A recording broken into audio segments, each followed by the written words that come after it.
Bien, bonjour Eric, merci de nous accorder un petit peu de temps en cette période de campagne électorale. Je suis ravi d'être là.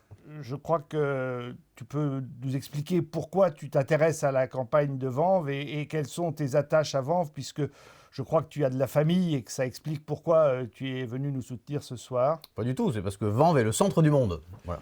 Et accessoirement, j'ai effectivement un peu de famille à Vanves. Alors à Vanves demain, on a choisi de faire cette première réunion publique sur le thème du cadre de vie, de la nature en ville, de la circulation et de la manière d'aménager la ville et de concerter pour aménager la ville. Je sais qu'à Grenoble, vous avez eu, dès que tu es arrivé, la volonté de baisser la vitesse à 30 km/h sur l'ensemble de l'agglomération, ce qui est très ambitieux. Ça s'est sans doute pas passé de manière très simple. Est-ce que tu peux nous en dire un peu plus sur le processus pour arriver à ce magnifique résultat? Ah bah, la demande, elle part d'abord des habitants et elle part notamment de deux catégories d'habitants. Les parents d'élèves qui ont envie qu'autour des écoles, ça soit apaisé. Et puis les seniors, les aînés, qui ont envie qu'autour des commerces ce soit apaisé, qu'autour des résidences personnes âgées ce soit apaisé.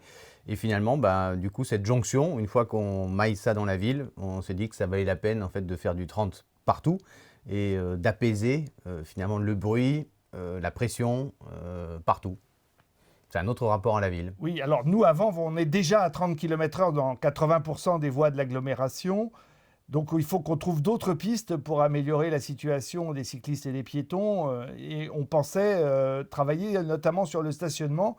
Est-ce que vous, à Grenoble, vous avez travaillé aussi sur récupérer de l'espace public en interdisant le stationnement en surface, ce qui conduit quelquefois à être jugé comme discriminatoire par rapport aux gens qui n'ont pas les moyens d'avoir un parking en sous-sol?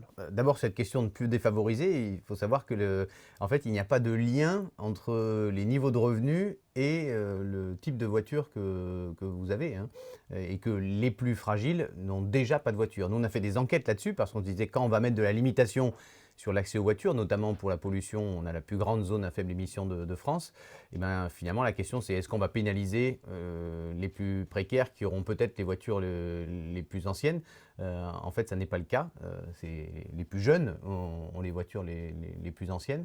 Donc ça, c'est une sorte de préjugé.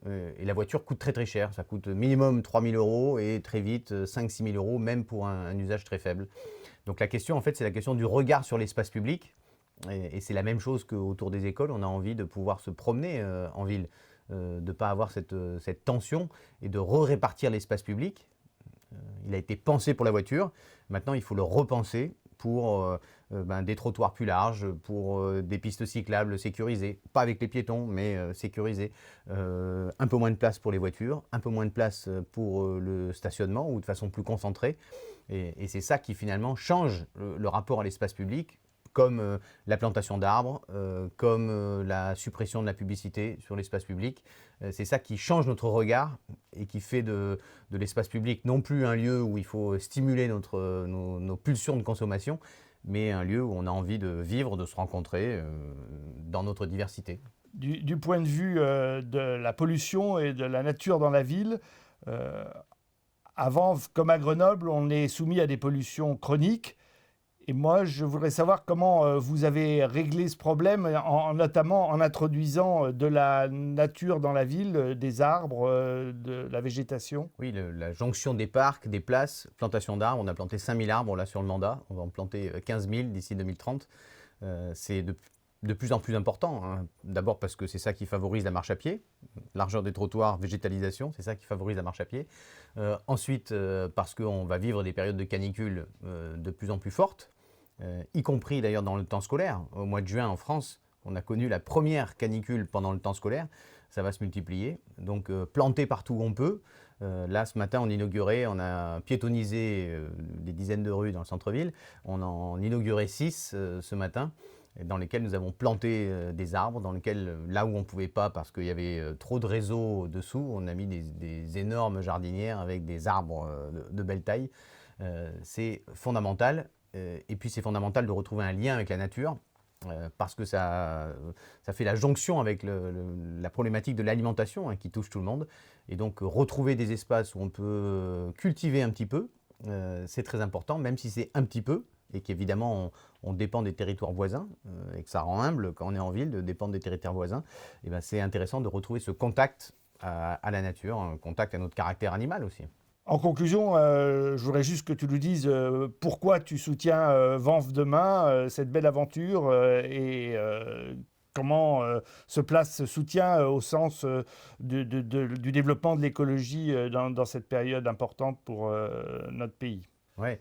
Bah avant, ce qui est intéressant, c'est que vous avez su faire une alchimie entre des partis politiques qui, historiquement, portent ces sujets, comme Europe Écologie, qui portent ces sujets de nature en ville, d'alimentation, de biens communs, de mobilité, avec des citoyens qui sont plutôt issus de parents d'élèves, de mouvements associatifs, de mouvements d'hospitalité envers les migrants ou envers tous et toutes, de la question de l'égalité femmes-hommes.